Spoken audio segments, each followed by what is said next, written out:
بسم اللہ الرحمن الرحیم۔ اس وقت میں مینا میں ہوں۔ آج کا 5واں دن ہے اور یہ پاکستانی ہمارے وزارت مذہبی امور کے لوگوں نے ایسے ذلیل لوگوں کے ساتھ ایگریمنٹ کیا ہے۔ یہ دال ہے، یہ بھائی لے کے آ رہا ہے، یہ دال یہ دے رہے ہیں، ہاتھوں میں پکڑا رہے ہیں یہ دال، اور اس کو پیا جا سکتا ہے، نہ اس میں نمک ہے نہ پانی ہے، اور ذلیل کر رہے ہیں، اور یہ پاکستانی گورنمنٹ ذلیل کر رہی ہے، اور باہر راستے بند کیے گئے ہیں، باہر بھی جان، اور نہ یہاں کوئی ہوٹل ہے، اور یہ حاجیوں کو ذلیل۔ جو حاجی صاحب آپ میں یہاں پر جتنی ذلت ہماری ہوئی، اللہ ایسے گورنمنٹ کو تباہ و برباد کر دے، ہم کو ذلیل و برباد کر دیا۔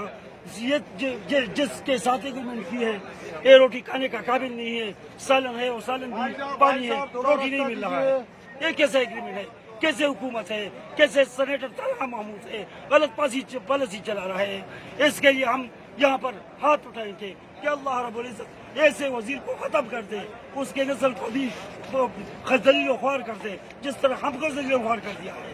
ایسے وزیر اعظم کو بھی اللہ سے ذلیل و خوار کر دے۔ روٹی کیسی مل رہی ہے حاجی صاحب مینا میں؟ کیسی یہاں پر ہم کو اس طرح مل رہا ہے جیسے کتوں کو کیوں مل رہا ہے، ہم کو ذلیل و خوار کیا جا رہا ہے۔